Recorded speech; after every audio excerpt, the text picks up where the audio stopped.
ஆப்கி அதாலத்தில் ஹரியானா முதலமைச்சர் பூபேந்தர் சிங் ஹூடா அவர்கள் மீது உள்ள குற்றச்சாட்டு. அவர் குற்றவாளிகளை காப்பாற்ற முயற்சி பண்ணாரு. இது சிபிஎம்மோட பாலிட் பியூரோவோட குற்றச்சாட்டு. அவங்க என்ன சொன்னாங்கன்னா, பூபேந்தர் சிங் ஹூடா அப்புறம் அவருடைய அரசாங்கம் போலீஸ் அப்புறம் அரசாங்க அதிகாரிகளை காப்பாத்த முயற்சி பண்ணிட்டு இருக்காங்கன்னு சொல்றாங்க. இது பொய்யான குற்றச்சாட்டு. ஜுடிஷியல் என்கொயரிக்கு அப்புறம் நோ ப்ராப்ளம். நான் உங்ககிட்ட சொன்னேன்ல, எங்க அரசியல் கட்சியோட கொள்கை அப்புறம் நோக்கத்தை உங்ககிட்ட சொல்லிட்டோம். குற்றவாளிகளுக்கு தண்டனை கொடுக்கறதா எங்க நோக்கம், அதுதான் எங்க கொள்கை. ஆனா சீதாராம் யாச்சிரி அவர்கள் என்ன சொன்னாருன்னா, உங்களோட அரசாங்கம் அது வெளிநாட்டு மூலதனம், அந்த முதலாளிகளோட நிழல்ல தான் வாழ்ந்துட்டு இருக்காங்கன்னு சொல்றாரு. அதாவது இத சீதாராம் யெச்சூரி சொன்னாரு. அவர் எங்களுடைய கூட்டாளி. இந்த விஷயத்த பெங்கால் முதலமைச்சர் சொல்லல. பெங்கால்ல தான் அவங்க கட்சியோட அரசாங்கம் நடந்துகிட்டு இருக்கு. அங்கேயும் வெளிநாட்டு மூலதனங்கள் இருந்துகிட்டு தான் இருக்கு. இல்ல, அவர் என்ன சொல்றாருன்னா, நீங்க யார ப்ரொடெக்ட் பண்றீங்களோ, கவர்மெண்ட் ஆபீசர்ஸ், போலீஸ் ஆபீசர்ஸ், அது வெளிநாட்டு முதலாளிங்க சொல்றதால தான் செய்யறீங்கன்னு சொல்றாரு. இல்ல, யாரோ எனக்கு சொல்லல, யாரும் சொல்லி நான் செய்யவும் மாட்டேன். ஆனா இது எங்களுடைய முக்கியமான கடமை. அப்புறம் இதுக்கான ஜுடிஷியல் என்கொயரி நம்ம மாநிலத்துல கண்டிப்பா இருக்கு. சட்டம் ஒழுங்கு இருக்கு. சட்டத்தை மக்கள் மதிக்கிறாங்க.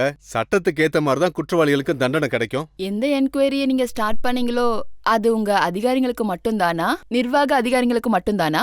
64 பேர் ஹோண்டாவோட ஒர்க்கர்ஸ், அவங்க மேல இன்னும் கேஸ் நடந்துட்டு தான் சார் இருக்கு. ஆனா அவங்க மேல லட்டி சார்ஜ் பண்ணவங்க மேல இன்னும் கேஸ் எதுவும் நடக்கல. இதுக்கு மேல உங்களுக்கு என்ன ப்ரூஃப் வேணும்? நான் உங்ககிட்ட இன்னொரு விஷயம் கூட கேட்க விரும்புறேன். அது, நீங்க இப்போ ஒரு அறிவிப்பு கொடுத்தீங்க. நியூஸ் பேப்பர்ல நாங்க உங்க அறிக்கையை படிச்சோம். யாரெல்லாம் நிர்வாக அதிகாரத்துல இப்ப இருக்காங்களோ அந்த நேரத்துல சீட்ல இருந்தவங்கள சஸ்பெண்ட் பண்ணுவீங்கன்னு. ஆனா அவங்க இன்னைக்கும் பெரிய பெரிய பதவியில அங்கேதான் இருக்காங்க. இது நீங்க அவங்களுக்கு கொடுத்த ஒரு நல்ல கிரெடிட்டா? இல்ல, நீங்க தப்பா நினைச்சுக்கிட்டு இருக்கீங்க. இது தப்பான செய்தி. அங்க குட்காவ்ல டெபுட்டி கமிஷனரும் இல்ல, எஸ்பியும் இல்ல. குட்காவ்ல இல்லாம இருக்கலாம், ஆனா எங்க இருக்காங்களோ அவங்க இன்னும் கூட அரசாங்க பதவியில தானே இருக்காங்க. அவங்க செல்வாக்க யூஸ் பண்ண முடியல. ஜுடிஷியல் என்கொயரியில யாருக்கும் செல்வாக்கு இருக்காது, கண்டிப்பா இருக்காது. அப்புறம் இந்த ஜுடிஷியல் என்கொயரிய, அதாவது இத கம்யூனிஸ்ட் பார்ட்டியோட தலைவர் ஒருத்தர் இருக்காரு, அவரும் இத பத்தி கேட்டாரு. இன்னும் சில பேரும் கேட்டாங்க, நானும் கேட்டேன். அப்புறம் இது ரொம்ப நியாயமான முடிவு. அப்புறம் குற்றவாளியை தண்டிக்கிறதுக்கு இதை விட பெரிய ஆயுதம் அரசாங்கத்துக்கிட்ட எதுவுமே கிடையாது. ஆனா ஹூடா சார், அவங்க என்ன சொல்றாங்கன்னா, இது டபுள் ஸ்டாண்டர்ட் இல்லையா? நீங்க அதிகாரிகளை டிரான்ஸ்ஃபர் பண்றீங்க, அப்புறம் ஒர்க்கர்ஸ் மேல போலீஸ் கேஸ் போட்டிருக்கீங்க. இல்ல, நான் ஒர்க்கர்ஸ்க்காக தான் ஹோண்டாவையே முடிவெடுக்க சொன்னேன். அதாவது அந்த நேரத்துல கேள்வி, என்னோட கேள்வி என்னன்னா, இல்ல ஒர்க்கர்ஸ்க்கு எதிரா போலீஸ் கேஸ் இருக்கா இல்லையான்னு மட்டும் சொல்லுங்க. இல்ல, அதாவது போலீஸ் கேஸ் இருக்கு, ஆனாலும் நாங்க முடிவெடுத்தோம். அப்புறம் அந்த வக்கீல் ஒரு அறிக்கையும் கொடுத்தாரு.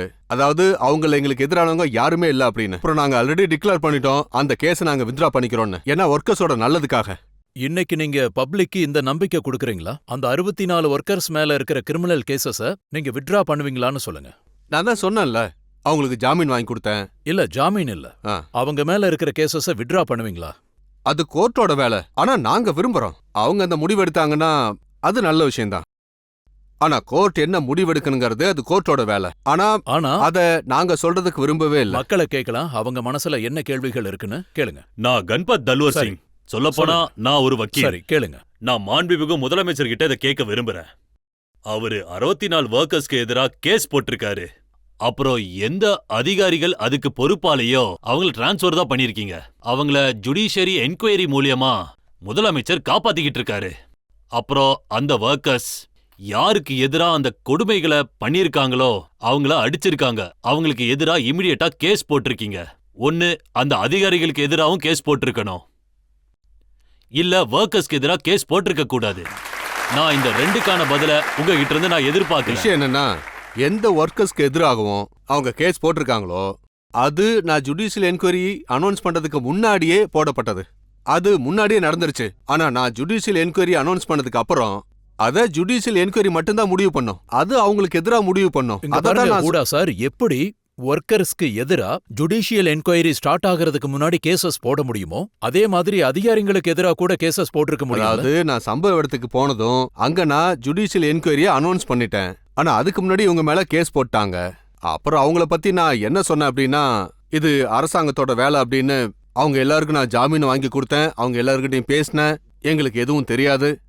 இப்போ ஒரு விஷயம் முடிவாயிடுச்சுன்னா, அதாவது அவங்களே உட்காந்து முடிவு எடுத்திருக்காங்க. அது நான் சொன்னதுனால பண்ணல, அவங்க 2 பேர் நேருக்கு நேர் பேசி முடிவு எடுத்திருக்காங்க. நான் குடுகாவ்ல இருக்கேன். குடுகாவ் டிஸ்ட்ரிக்ட் கோர்ட்ல பிராக்டிஸ் பண்ணிக்கிட்டு இருக்கேன். எனக்கு தெரிஞ்சு 2 அதிகாரிகளோட டைரக்ட் இன்வால்வ்மெண்ட் இருக்கு. அதாவது அவங்களுக்கு எதிரா கிரிமினல் கேஸ் போட்டிருக்கணும். அவங்கள குறைஞ்சது இடைநீக்கமாவது பண்ணியிருக்கணும். நான் இதுவும் சொல்றேன், மாண்புமிகு முதலமைச்சர் அவர்களே, இந்த மோசமான 2 அதிகாரிகளுக்கு நீங்க ஷெல்டர் கொடுக்கறீங்க. அப்புறம் ஏழை ஒர்க்கர்ஸ்க்கு எந்த நியாயமும் கொடுக்கல. இல்ல நீங்க பாருங்க, விஷயம் என்னன்னா ஜுடிஷியல் என்கொயரி பண்ணப்போ 2 அதிகாரிகளை பத்தி கூட நீங்க சொன்னீங்க. அதாவது நானும் அந்த நேரத்துல சொன்னேன், ஜுடிஷியல் என்கொயரியோட ரிப்போர்ட் வராத வரைக்கும் இவங்க குட்காவ் ஜில்லாவிலேயே இருக்க மாட்டாங்க அப்படின்னு. அப்புறம் நான் அவங்கள அங்கிருந்து இடமாற்றம் செஞ்சுட்டேன். அதாவது ஒருத்தர் மேல கொலை குற்றம் இருக்கிற சூழ்நிலையில அந்த விஷயத்தை பத்தி கோர்ட்டு தான் முடிவு பண்ண முடியும். ஜுடிஷியல் என்கொயரி இருக்கு, அவங்க குற்றவாளியை கண்டுபிடிப்பாங்க. அவங்க அதிகாரியா இருந்தாலும் சரி, இல்ல யாரா இருந்தாலும் சரி, அது நானா இருந்தாலும் கண்டிப்பா தண்டனை கொடுப்பாங்க. மக்கள் என்ன சொல்றாங்கன்னா, எந்த அதிகாரி டைரக்டா இன்வால்வ் அவங்கள தான் ஆயிருக்காங்க, சஸ்பெண்ட் பண்ணியாச்சுல்ல. அதாவது வெறும் சஸ்பெண்ட் பண்றது போதாதுன்னு சொல்றாங்க. இங்க பாருங்க, எவ்வளவு ஜுடிஷியல் என்கொயரி நடந்துகிட்டு இருக்கு. ஒரு விஷயத்துல ஜுடிஷியல் என்கொயரி நடந்துகிட்டு இருக்கு அப்படின்னா அப்ப இருந்து அதோட தீர்ப்பு வர்ற வரைக்கும் நாம வெயிட் பண்ண வேண்டிய தேவை இருக்கு. அதுக்கு முன்னாடி நான் யாருக்காவது தண்டனை கொடுக்கறதோ அப்படி பண்றது நான் என்னுடைய அதிகாரத்தை தப்பா பயன்படுத்த மாதிரி ஆயிடும். அதாவது சட்டத்தை நான் மதிக்கணும்ல. ஜுடிஷியல் என்கொயரிங்கிறது சாதாரண விஷயம் கிடையாது. அதாவது ஹைகோர்ட் ஜுடிஷியல் என்கொயரியை பண்ணிக்கிட்டு இருக்காங்க. எல்லாருக்கும் அதுல நியாயம் கிடைக்கும். வக்கீல் சாருக்கும் கண்டிப்பா நியாயம் சார், கிடைக்கும். ஆக்சுவலா அதாவது 50 வருஷமா நான் நாங்க அதுல சொல்ல வரது judicial என்னன்னா, inquiry-ய பார்த்துட்டு இல்ல, இருக்கோம். இங்க பாருங்க, நீங்க நான் சொல்றத சொல்ல வச்சு வரத முடிச்சிடுறேன். பார்க்கும்போது அப்புறம் நீங்க பேசுங்க. வக்கீல் சார் ஒரு கேள்வி கேட்டாரு, அவருக்கும் வாய்ப்பு கிடைக்கும். அபிடவிட் கொடுத்து அவங்களுக்கு எதிராக அறிக்கையும் கொடுக்கலாம். அப்போ ஜுடிஷியல் என்கொயரியில அதை அவங்க எடுத்துப்பாங்க. அதைத்தான் கூட சொல்றேன். சார். இதுல என்ன பிரச்சனை இருக்க போகுது? கூட சார், நீங்க இந்த மாதிரி பேசும்போது எப்படி இருக்குன்னா, நீங்க யாரையோ ப்ரொடெக்ட் பண்ண முயற்சி பண்ற மாதிரி தெரியுது. இல்ல யாரையும் ப்ரொடெக்ட் பண்றதுக்காக இதை செய்யல. இது நீங்க கரெக்டா புரிஞ்சுக்கோங்க. நான் சரியான குற்றவாளிக்கு தண்டனை வாங்கி கொடுக்க தான் முயற்சி பண்ணிட்டு இருக்கேன்.